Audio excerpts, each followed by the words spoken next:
আগের ক্লাসে আমরা ক্লজ নিয়ে কিছুটা আলোচনা করেছিলাম।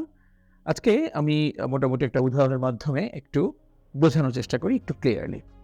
আগে যেটা বলেছিলাম ক্লজ ব্যাপারটা কি? বাক্যের অংশ, যেটাকে আমরা বলি বাক্যাংশ, পার্টস অফ সেন্টেন্স। এই সেন্টেন্সটা আমরা দেখি, if I get another chance, যদি আমি আরেকটা সুযোগ পাই, আই উইল প্রুভ মাইসেলফ, আমি নিজেকে প্রমাণ করব। তো এই সেন্টেন্সে এই যে if I get another chance, এইটা কি একটা পূর্ণ অর্থ প্রকাশ করছে? করছে না। অ্যাজ এ হোল একটা বাক্য, কিন্তু এই যে অংশটা সেটা একটা পূর্ণ অর্থ প্রকাশ করছে না, সেটা নির্ভরশীল এটার উপরে। আমি যদি এই অংশটা না বলি তাহলে এটা কিছুই হবে না। If I get another chance, right? আমি আরেকটা সুযোগ পেলে কি করব? এই প্রশ্ন এসেই যায়।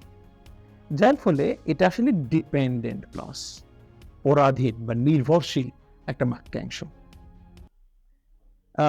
গ্রামারে এটার আরো একটা নাম আছে, যেটাকে আমরা বলি সাবঅর্ডিনেট ক্লজ।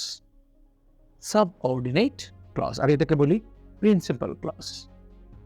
এখানে আই উইল প্রুভ মাইসেলফ একটা স্বাধীন অংশ তৈরি করতে পারে। আমি যদি এটাকে আলাদা করে একটা সেন্টেন্স ধরি, ধরেন এটা এই পার্ট না, এই পুরো বাক্যের একটা অংশ না, তাহলে আই উইল প্রুভ মাইসেলফ, আমি নিজেকে প্রমাণ করব, সেটা একটা পূর্ণ অর্থ প্রকাশ করছে না?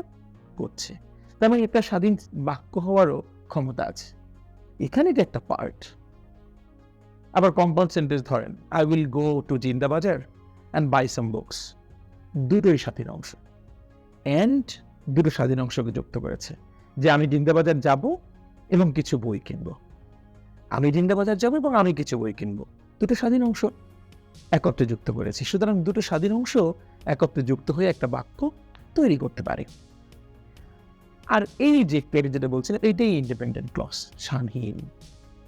আর এটা হচ্ছে ডিপেন্ডেন্ট ক্লজ বা সাবঅর্ডিনেট ক্লজ। এদের আরেকটা নাম বলেছিলাম যেন কি, প্রিন্সিপাল ক্লজ। এই হচ্ছে ক্লজের একেবারে বেসিক রিডিং। ঠিক আছে, থ্যাংক ইউ।